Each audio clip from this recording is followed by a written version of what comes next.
आप सभी का आज प्रेस वार्ता में बहुत बहुत स्वागत है। और जैसा आप जानते हैं कि लोकसभा के चुनाव की घोषणा प्रदेश के अंदर हो चुकी है और हम पूरी मजबूती से कांग्रेस पार्टी प्रदेश में भी, देश में भी और प्रदेश में भी पूरी मजबूती से, गंभीरता से इन चुनावों में उतरने का पूरी रूपरेखा तैयार कर रही है। और उसी के अंतर्गत जो हमारी पार्टी की जो हमारी टिकट एलोकेशन है उसकी बैठक बहुत जल्द दिल्ली में आयोजित करवाई जाएगी, जिसमें संभावित है कि 6 तारीख को स्क्रीनिंग कमेटी की बैठक करवाई जाएगी और उसके बाद जैसा पार्टी हाईकमान निर्णय लेगा उस हिसाब से एलोकेशन ऑफ टिकट्स जो है वो आपके 4 लोकसभा सीटों का और विधानसभा सीटों का हिमाचल प्रदेश के अंदर केंद्रीय हाईकमान द्वारा कांग्रेस पार्टी की इसका निर्णय लिया जाएगा। आज मैं खास रूप से यहां पर आपके बीच में इसलिए उपस्थित हुआ हूं क्योंकि पार्टी ने हमें जो जिम्मेवारी मंडी संसदीय क्षेत्र की चुनावों में वहां के प्रभारी के रूप में दी है। मैं जल्द वहां पे जाकर अगले 2-3 दिन के अंदर 3 तारीख को मंडी में जाकर वहां पे सभी जो हमारे पार्टी के प्रमुख कार्यकर्ता हैं, सभी नेता हैं, सभी फ्रंटल ऑर्गेनाइजेशंस के साथी हैं, उनके साथ बैठकर वहां की रणनीति चुनाव की तैयार की जाएगी। आप जानते हैं कि पीछे जो विधानसभा जो उपचुनाव हुए थे लोकसभा के, उसमें कांग्रेस पार्टी ने वहां से फतेह हासिल करी थी और श्रीमती प्रतिभा सिंह कांग्रेस पार्टी की वहां से नुमाइंदा थी और वो सांसद बनी हैं, वर्तमान में प्रदेश अध्यक्ष हैं। तो निश्चित तौर से आने वाले समय में जैसा भी केंद्रीय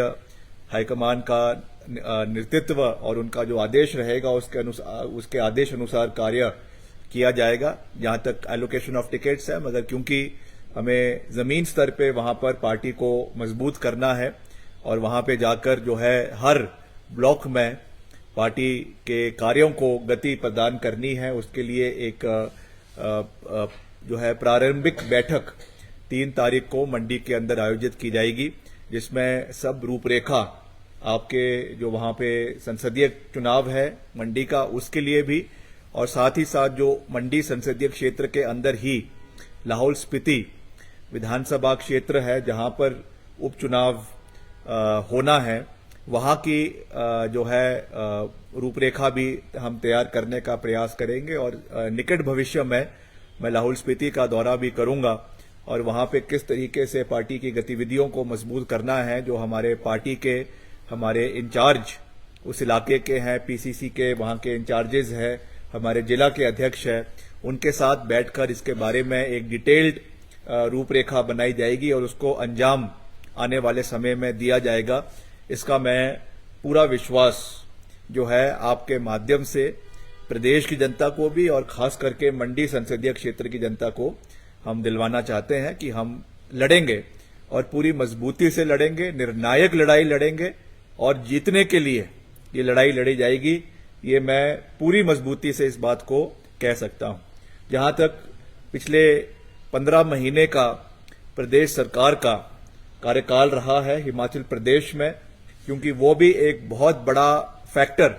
इन चुनावों के अंदर रहेगा। हमारे प्रदेश के माननीय मुख्यमंत्री जी आदरणीय ठाकुर सुखविंदर सिंह सुक्खू के नेतृत्व में प्रदेश सरकार ने 15 महीने का कार्यकाल प्रदेश के अंदर पूरा किया है, जिसमें विपरीत परिस्थितियों में भी हमने मिलकर सारी चुनौतियों का फैसला और जो अपना फासला तय किया है। प्रदेश में आपदा का दौर आया, उसके बावजूद जो है विपरीत परिस्थितियों में 4,500 करोड़ रुपए का पैकेज प्रदेश की जनता को दिया गया। बार बार हमने गुहार केंद्र सरकार से जो है लगाई कि हमें एक विशेष पैकेज हिमाचल प्रदेश को चाहिए in terms of the developmental activities also, and जो डिजास्टर प्रदेश के अंदर हुआ है, जिस लेवल और जिस मैग्नीट्यूड का डिजास्टर हुआ है, उसको मद्देनजर रखते हुए मैं समझता हूं कि हिमाचल उस श्रेणी में आता था जिसमें ये विशेष सहयोग केंद्र सरकार को हिमाचल का करना चाहिए था। क्योंकि अब चुनाव आ रहे हैं तो निश्चित तौर से इन मसलों को, इन मुद्दों को लोगों के बीच लेकर जाना ये हमारा दायित्व भी है, हमारी जिम्मेवारी भी है, क्योंकि हम हमेशा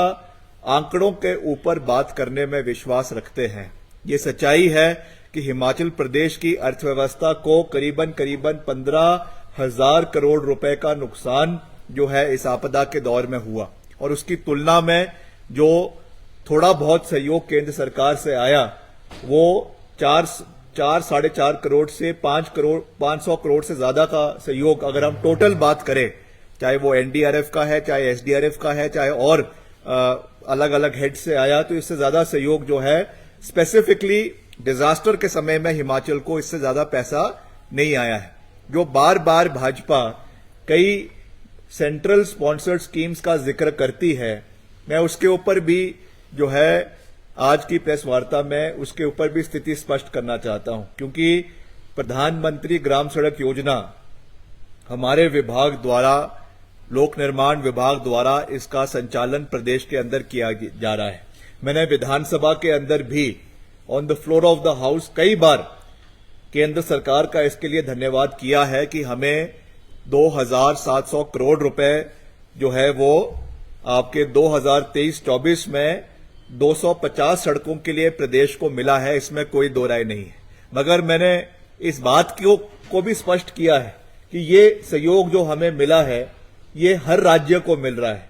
और उसी चरण में हिमाचल जो हाई परफॉर्मिंग स्टेट है उस उपलक्ष्य में ये केंद्र सरकार द्वारा पीएमजीएसवाई 3 में ये पैसा हिमाचल को मिला है। और आपको जानकर खुशी होगी कि हमने रिकॉर्ड समय में इसका टेंडरिंग प्रोसेस आपके आचार संहिता लगने से पहले हमने कई बैठकों का दौर अपने अधिकारियों के साथ किया, एससीज के साथ किया, एक्सीएंस के साथ किया, अपने ईएनसी के साथ किया, और हमने उनको ये निर्देश दिए कि इनको हमें टाइम बाउंड तरीके से इस कार्य को पूरा करना है। You will be happy to know, और आपके माध्यम से प्रदेश की जनता को भी जानकर खुशी होगी कि इन 2700 करोड़ के माध्यम से जो 257 आपकी सड़कें हैं, इनके अपग्रेडेशन का जो टेंडर्स है उसकी प्रक्रिया लगभग सारी 80 to 85% जो है वो पूरी हो चुकी है, और इनके जो एलओए है, लेटर ऑफ अवार्ड्स है, वो भी जो है कॉन्ट्रैक्टर्स को अवार्ड हो चुके हैं। ये बात मैं इसलिए कह रहा हूं क्योंकि चुनावों में अक्सर ये बातों को उठाया जा सकता है, और इसकी सारी प्रक्रिया पूरी हो चुकी है, टेंडर्स अवार्ड हो चुके हैं। अब अगर कोड ऑफ कंडक्ट भी लगा है, उसको आगे काम होने में कोई दिक्कत प्रदेश के अंदर जो है वो नहीं आएगी। ये इसलिए हमारा ये लक्ष्य था क्योंकि 3 महीने का लंबा कोड ऑफ कंडक्ट प्रदेश के अंदर लगा है, और हमारा ये एजेंडा था कि इन 3 महीनों की कोड ऑफ कंडक्ट की वजह से प्रदेश के जो विकास की गति है वो रुकनी नहीं चाहिए। इसलिए हमने ये विशेष बैठक कोड ऑफ कंडक्ट लगने से पहले दिन रात एक कर इसको किया है, और जैसा मैंने आपको कहा 80 to 85% इसमें अवार्ड हो चुका है। कुछ और जो उसमें तकनीकी कारणों की वजह से, कोई फाइनेंशियल बिड्स की वजह से या टेक्निकल बिड्स की वजह से जो नहीं हो पाया, उसको भी हम उसकी प्रक्रिया को पूरा करके इलेक्शन कमीशन से उसकी परमिशन ली जाएगी, and in the times to come उसको भी हम इलेक्शन कमीशन के माध्यम से पूरा करेंगे, क्योंकि हमारी ये वचनबद्धता है, ये हमारी डेडिकेशन है प्रदेश के लोगों के प्रति कि चुनाव आते जाते रहते हैं, चुनाव आज है कल नहीं है, मगर the developmental trajectory of the state, I can not talk about the nation, but the developmental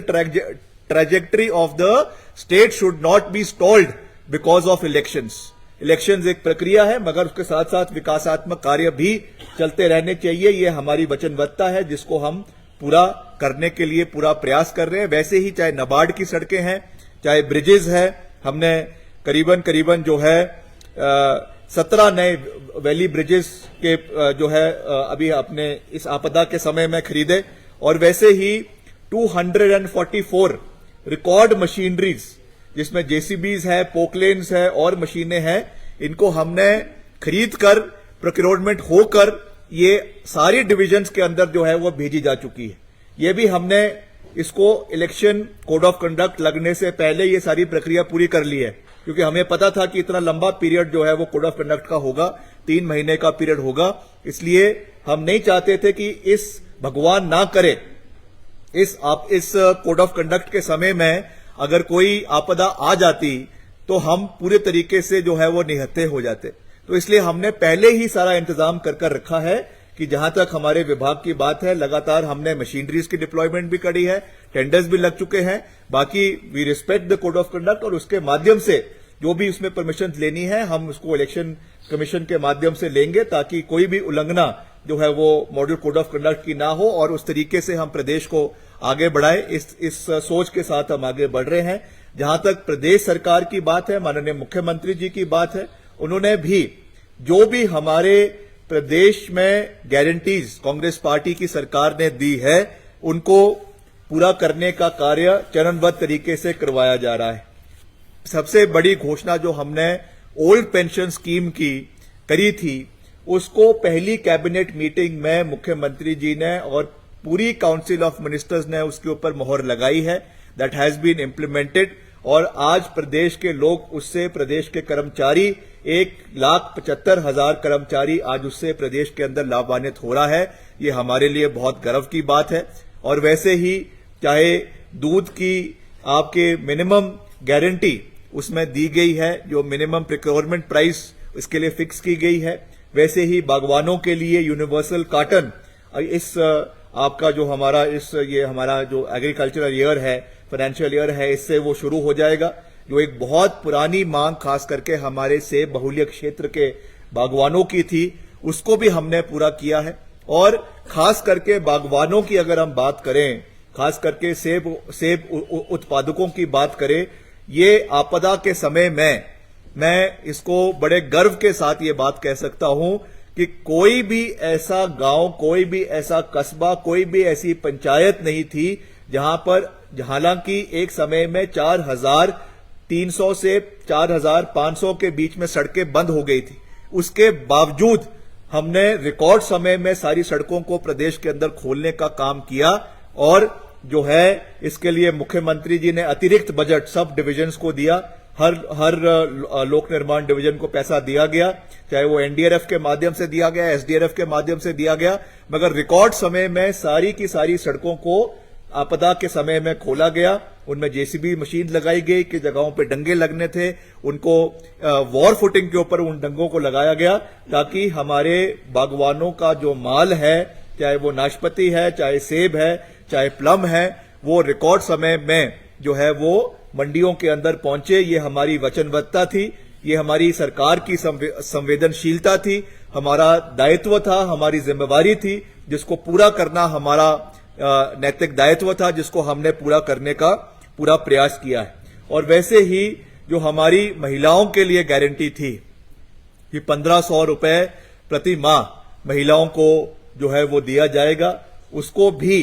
पहले तो हमारे जनजातीय क्षेत्र से शुरू किया गया, उसके बाद मुख्यमंत्री जी ने इसको पूरे प्रदेश के अंदर लागू करने का ऐतिहासिक फैसला लिया है। उसके लिए मैं मुख्यमंत्री जी का भी और कांग्रेस पार्टी की सरकार का बहुत बहुत आभार। जो है सोशल पेंशन 1,500 रुपए की दी जा रही है और इसकी प्रक्रिया, हालांकि अभी भाजपा ने इसका बड़ा मुद्दा बनाकर इलेक्शन कमीशन में इसको रोकने का भी प्रयास किया है, मगर दे शुड अंडरस्टैंड कि ये कोई चुनाव के समय की बात नहीं थी। इसकी प्रक्रिया इलेक्शन कोड ऑफ कंडक्ट के पहले शुरू हो गई थी और ये अपने 1,500 रुपए, 15 लाख रुपए तो दे नहीं पाए, मगर जो हमने जिसके लिए बजटेड स्कीम प्रदेश सरकार ने जिसकी घोषणा करी है, उसको रोकने के नापाक प्रयास जयराम जी जो पूरी अपनी पलटन को लेकर जो है इलेक्शन कमीशन के ऑफिस में पहुंचकर इसको रोकने का उन्होंने कोशिश करी है, मगर मैं समझता हूं कि प्रदेश की जनता इस चीज को बहुत अच्छे तरीके से जानती है, इस चीज को समझती है। And a befitting reply will be given to the Bharatiya Janata Party on the day the elections, the people of the state vote in the state in Himachal Pradesh. और हमें पूरा विश्वास है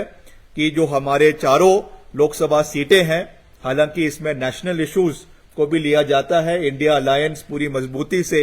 आगे बढ़ रहा है। जिस तरीके से लोकतंत्र का गला घोटा जा रहा है। जिस तरीके से माननीय सर्वोच्च न्यायालय ने जो फैसला प्रदेश में और देश के अंदर जो इलेक्टोरल बॉन्ड्स को जो बंद करने का निर्णय लिया है, आई थिंक एक बहुत ही ऐतिहासिक निर्णय जो है वो माननीय सुप्रीम कोर्ट ने लिया है। जिस तरीके से एक किस्म से एक हाथ से जहां ईडी, सीबीआई और इनकम टैक्स द्वारा इनको दबाने का प्रयास किया जाता है, इसमें तो साफ साफ ये चीज जो है एक किस्म से हम कह सकते हैं कि क्विड प्रो को का एक सीधा एग्जाम्पल है। एक किस्म से सीबीआई की, ईडी की इनकम टैक्स की रेड पड़ती है और उसके अगले 3 दिन के अंदर जो है वो भारतीय जनता पार्टी को कई 100 करोड़ का चंदा उन कंपनीज द्वारा दिया जा रहा है। तो ये मैं समझता हूं एक किस्म से जो पहले इनडायरेक्टली होता था, जो चीजें पहले पर्दे के पीछे होती थी, उन चीजों को डायरेक्टली जो है चंदा फिरौती जो है आज एक लीगलाइज तरीके से करने की कोशिश जो भारतीय जनता पार्टी ने करी है, जो करीबन 1800 करोड़ रुपए उन्होंने इसमें इकट्ठा किए एक ही कंपनी के माध्यम से। ऐसे कितना उनको करीबन 6000 करोड़ रुपए जो है भारतीय जनता पार्टी ने इकट्ठा किया है। उस पे जो सुप्रीम कोर्ट का वर्डिक्ट आया है, निर्णय आया है, मैं समझता हूं कि बहुत ही ऐतिहासिक है। और वैसे ही जो आज विपक्षी पार्टियों को उनके गला दबाने के लिए, उनकी आवाज को दबाने के लिए आज सिटिंग चीफ मिनिस्टर्स को जगह जगह पे अरेस्ट किया जा रहा है, whether it is in Jharkhand, whether it is in Delhi. इस चीज का भी एक निर्णायक निर्णय और निर्णायक जो है एक जनता इस चीज का आवाज का जवाब जो है वो चुनावों के समय में देगी, क्योंकि पहली बार इस तरीके की अनप्रेसिडेंटेड चीजें हम देश के अंदर देख रहे हैं। इस पे हालांकि मुझे कमेंट करना नहीं चाहिए, मगर ये बहुत दुर्भाग्यपूर्ण है कि even international agencies like the UNO, united nation organisation and the American government, German government, उन्होंने भी इसके ऊपर कड़ा संज्ञान लिया है, इसके ऊपर उन्होंने कमेंट किया है। हालांकि मिनिस्ट्री ऑफ एक्सटर्नल अफेयर्स ने उनको जो उसके बारे में जवाब दिया है, मैं ज्यादा उस चीज पे नहीं जाना चाहता हूं, मगर this is a matter of serious concern कि खास करके चुनावों के समय में इस तरीके की जो एक प्रक्रिया चलाई जा रही है, भारतीय हमारा जो राष्ट्रीय कांग्रेस के सारे खाते जो है वो सील कर दिए गए हैं, चाहे वो इनकम टैक्स द्वारा है, चाहे वो ईडी द्वारा है, चाहे वो इनकम टैक्स अपीलेट ट्राइब्यूनल द्वारा है। आज करीबन 120 करोड़ रुपए कांग्रेस पार्टी के अकाउंट से निकाल दिए गए हैं।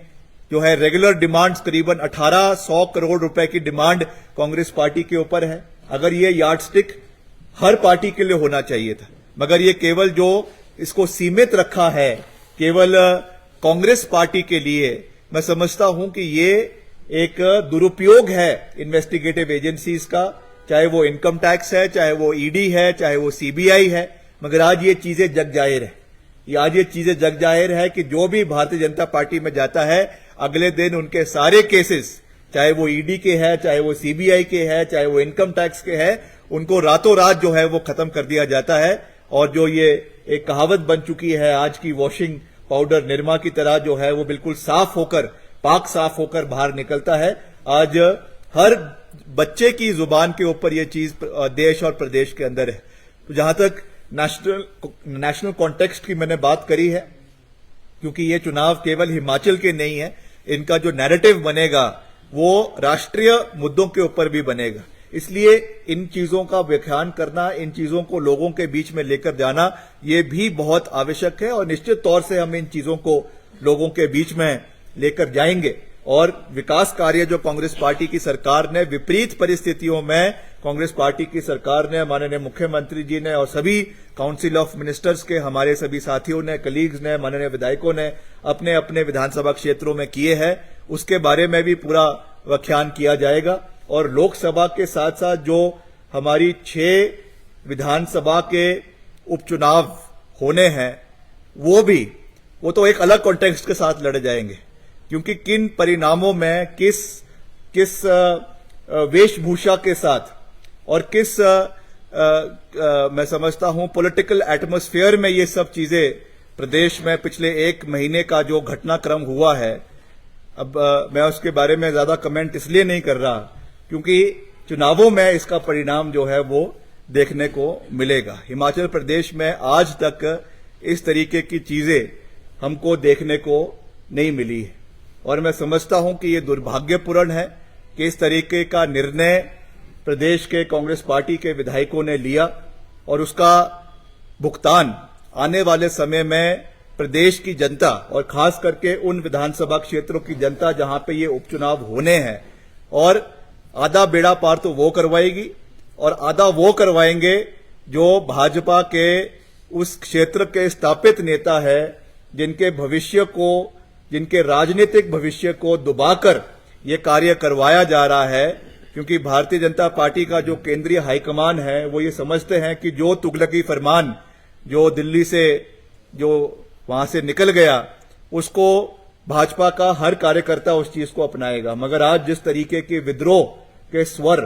चाहे वो ज्वाली के अंदर, चाहे वो देरा के अंदर है, चाहे वो हमीरपुर के अंदर है, चाहे वो सुजानपुर के अंदर है, चाहे वो कुटलहर के अंदर है, चाहे वो गगरेट के अंदर है, चाहे वो लाहौल स्पीति के अंदर है, आज वो चीजें जग जाहिर है। जिस तरीके से आज बैठकें का दौर पूरे प्रदेश के अंदर चला हुआ है, अब आने वाले समय में इसका किस ओर ये चीजें करवट लेती है ये तो समय ही बताएगा। मगर मैं इस चीज को पूरे विश्वास के साथ कह सकता हूं कि जो भी ये काम किया है इट इज वेरी अनफॉर्चुनेट और खास करके हिमाचल प्रदेश जैसा राज्य जो एक देवभूमि के नाम से जिस चीज को जाना चाहता है वहां पर इस तरीके का कांड करना ये बहुत अनफॉर्चुनेट है, बहुत दुर्भाग्यपूर्ण है। हिमाचल के इतिहास में आज तक इस तरीके का दुर्भाग्यपूर्ण कार्य किसी भी लोकतांत्रिक पार्टी, चाहे वो भाजपा है, चाहे वो कांग्रेस है, चाहे वो कोई दल है, हमने भी बहुत सा दौर देखा है। जरूरी नहीं कि जब मैं विधायक था या मंत्री था उस समय ही, उसके पहले के जो दौर हिमाचल प्रदेश की राजनीति में देखे जो रहे हैं, जब वीरभद्र सिंह जी प्रदेश के 6 बार मुख्यमंत्री रहे उस समय भी हमें राजनीति और राजनीतिक दृष्टिकोण को बहुत पास से देखने का सौभाग्य प्राप्त हुआ। मगर इस तरीके की पॉलिटिकल अपॉर्चुनिटीज्म मैं समझता हूं आज तक हिमाचल प्रदेश के इतिहास में हमने नहीं देखी है। अगर किसी को अपनी बात कहनी है तो निश्चित तौर से पार्टी फोरम के अंदर with in the 4 walls of the party forum अपनी बात को रखने का सबका लोकतांत्रिक अधिकार भी है और बात को रखा भी जा सकता है। मैं अपना एग्जाम्पल दे सकता हूं फॉर दैट मैटर कि मैं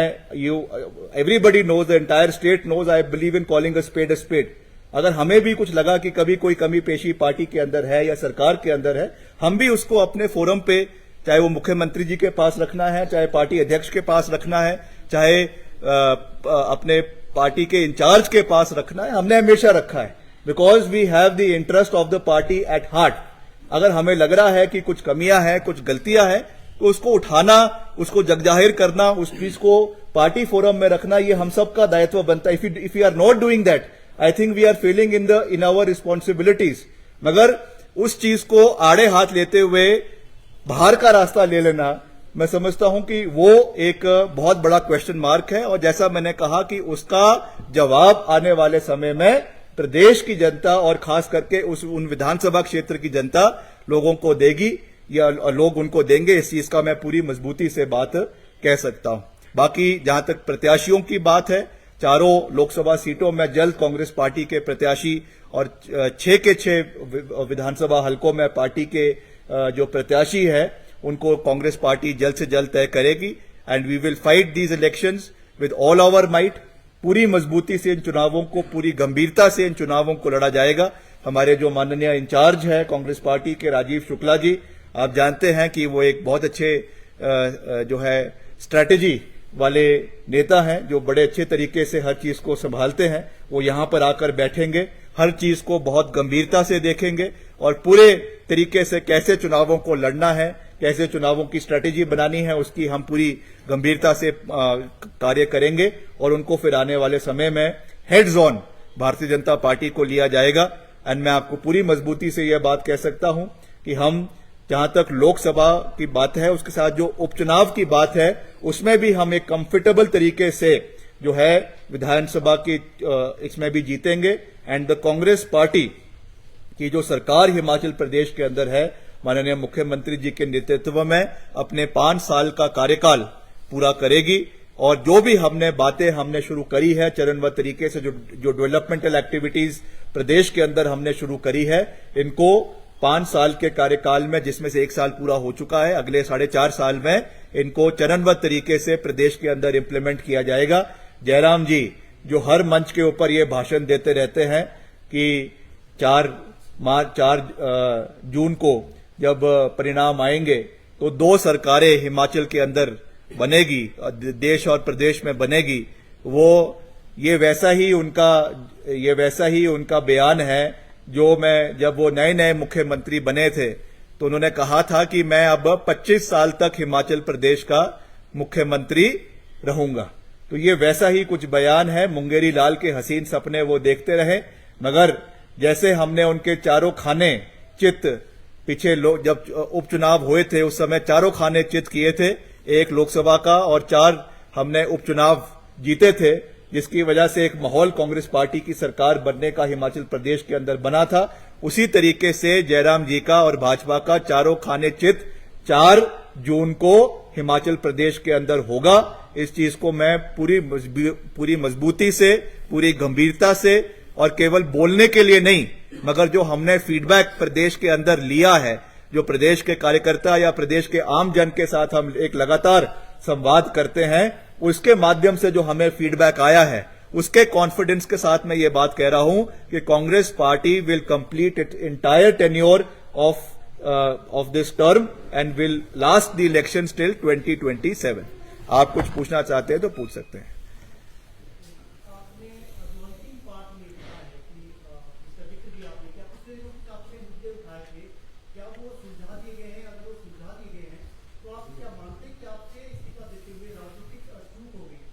नहीं, मेरे से कोई चूक नहीं हुई थी, मैंने जो किया उस समय किया, मगर जैसा मैंने कहा I believe in calling a spade, तो मैंने अपनी बात को पूरी गंभीरता से मुख्यमंत्री जी के पास भी रखा और पार्टी अध्यक्षा के पास भी रखा और राजीव शुक्ला जी के पास भी रखा और पार्टी फोरम पे रखा और उसका रिड्रेसल हुआ है। उसके लिए मैं सभी नेताओं का धन्यवाद भी करता हूं and we have to work as a team. But as I said कि if there is any shortcoming on anybody's part, हमारे उसमें भी रह सकते हैं, कोई भी परफेक्ट नहीं होता, कमियां सबके अंदर थोड़ी बहुत रह जाती है, तो उसको उजागर करना अपने पार्टी के अंदर, उस चीज को उसका रिड्रेसल करना, टाइमली रिड्रेसल करना, मैं समझता हूं ये हमारा लोकतांत्रिक अधिकार है। And Congress party is a democratic party जहां पे सबको अपना आवाज रखने का अधिकार है। ये भाजपा की तरह नहीं है कि केवल 1 मैन शो है, ये केवल इस तरीके की पार्टी नहीं है, सबको अपना अधिकार है बात रखने का और उसका रिड्रेसल हुआ है। उसके लिए मैं अपनी पार्टी की हाईकमांड का, पार्टी नेतृत्व का जो है वो धन्यवाद करता हूं। सर, आपने कल जो है वो बयान दिया था, आपने कहा था कि जो कंगना रनौत है और वो जो है वो जब आपदा थी तब यहाँ पर नहीं थी, और दूसरा आपने कहा था कि मंडी की जनता जब वोट डालेगी तो ये देखें कि कहीं मुझे मुंबई तो नहीं जाना है। उसको उन्होंने रिप्लाई बैक किया, उन्होंने कहा है कि मेरा मंडी में भी घर है, मनाली में भी घर है, मेरे भाई यहाँ रहते हैं, मेरी बहन यहाँ रहती है, मैं बीच में आती रहती हूँ, ऐसा नहीं है मैं। हाँ, तो बीच में आती रहती है ना, खुद ही अपनी बात को कह रही हैं कि मैं बीच में आती रहती हूँ। भाई या उनके देखिए, सबसे पहले तो मैं कंगना जी का बहुत बहुत उनका आभार प्रकट करता हूँ और मैं उनको कहता हूँ कि वो हमारी बड़ी बहन है। मैं उनका बहुत व्यक्तिगत रूप से मान सम्मान करता हूँ। उन्होंने हिमाचल प्रदेश का नाम बॉलीवुड जगत में रोशन किया है। That is a very good thing, that is undisputed और उसमें कोई भी राजनीति नहीं होनी चाहिए। जहां तक उनका राजनीतिक अखाड़े में उतरने की बात है, निश्चित तौर से जब वो उतर ही गई हैं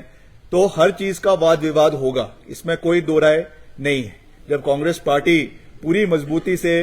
जो है मैदान में, चुनावी मैदान में उतरेगी तो उनसे ये प्रश्न पूछे जाएंगे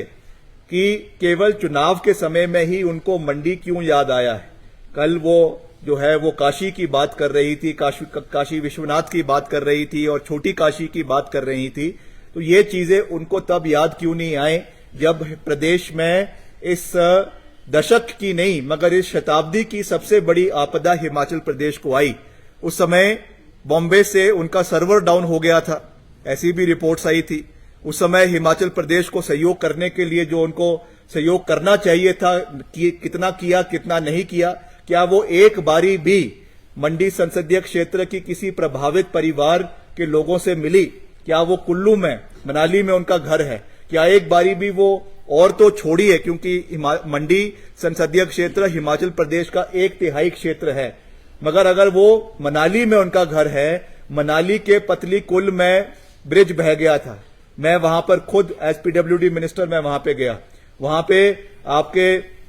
जो है और आपके बंजार के अंदर ब्रिजेस बह गए थे, कुल्लू के अंदर, मनाली के अंदर जो है ब्रिजेस बह गए थे। वहां के हम जो प्रभावित परिवार है, हम उनसे जाके मिले, क्या वो एक दिन भी अपने शेड्यूल से निकाल कर इन क्षेत्र के लोगों से मिलने के लिए आई? उनका घर अगर मनाली में है तो कुल्लू वहां से मात्र 20 से 25 किलोमीटर का रास्ता है, क्या वो वहां पे आके लोगों से मिली? भामला में उनका घर है, मंडी में सरका घाट में सबसे ज्यादा नुकसान अगर कहीं मंडी के अंदर हुआ तो सरका घाट में और आपके थुनाग के अंदर हुआ। दोनों जगह में वर्तमान सांसद जो थी प्रतिभा सिंह जी हर जगह पे गई, उन्होंने वहां के लोगों का सहयोग किया। एज पीडब्ल्यूडी मिनिस्टर मैंने भी सरका घाट का भी दौरा किया, भामला का भी दौरा किया और आपके थुनाग का भी दौरा किया, बाली चौकी का भी दौरा किया, वहां के आपदा प्रभावित परिवारों से मिले। अगर उनका ये मन था कि मैंने यहां से चुनाव लड़ना है, अगर वो कहती हैं कि मैं मंडी की बेटी हूं, तो बेटी केवल चुनावों के समय में बेटी नहीं होती है, बेटी पूरे समय की बेटी होती है, चाहे अच्छे दिन है चाहे बुरे दिन है। तो ये चीजें आने वाले समय में जरूर लोगों के बीच में आएंगी। चुनावों के बीच जब ये मुद्दे उठेंगे तो निश्चित तौर से इसका जवाब श्रीमती कंगना रनौत को देना होगा कि क्या वो इन समय के अंदर मंडी में आई, और अगर आई तो कहां गई, और गई तो किससे मिलने गई। इसका जवाब कंगना रनौत जी को मंडी संसदीय क्षेत्र की जनता को देना पड़ेगा। शिवश्री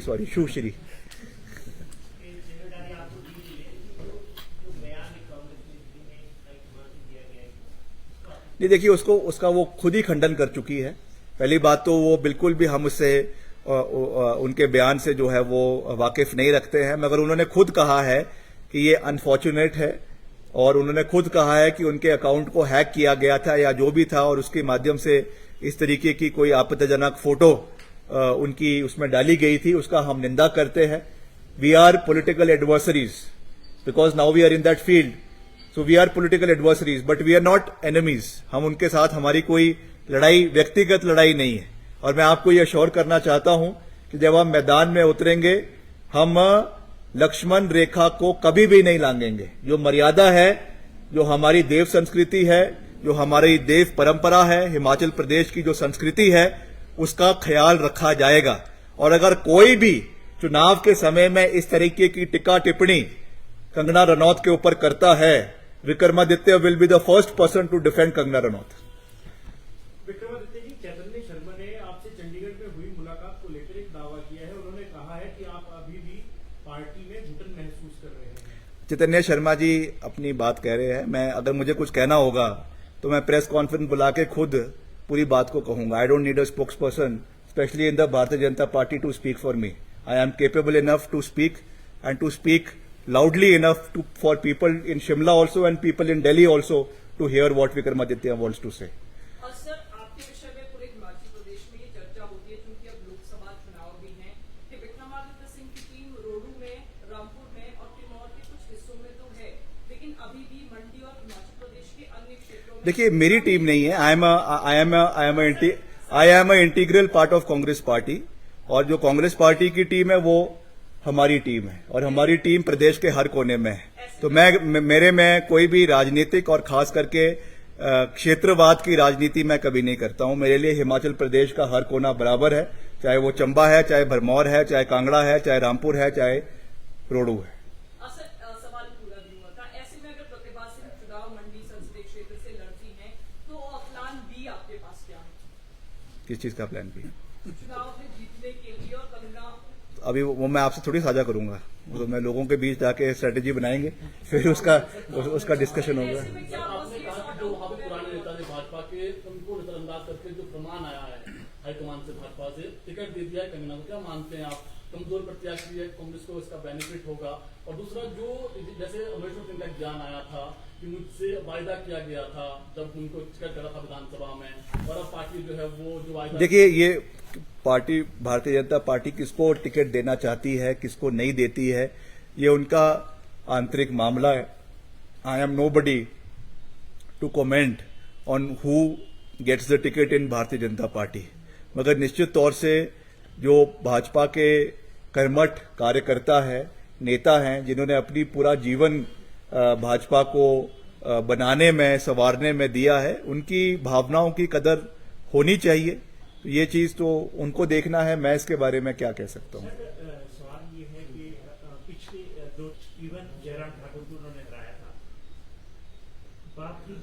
इस बार कंगना रनौत को प्रत्याशी बनाया गया है। आपको लगता है कि वो चुनौती है बीजेपी इसलिए उनको उतारना?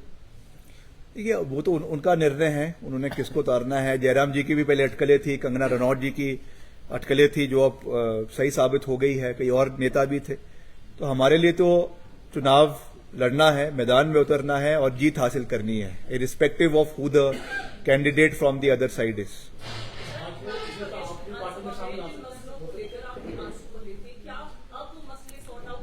देखिए, I am a emotional person. कुछ चीजों में अगर कुछ ऐसी बात हो गई है तो ठीक है, it the times to come it will be solved.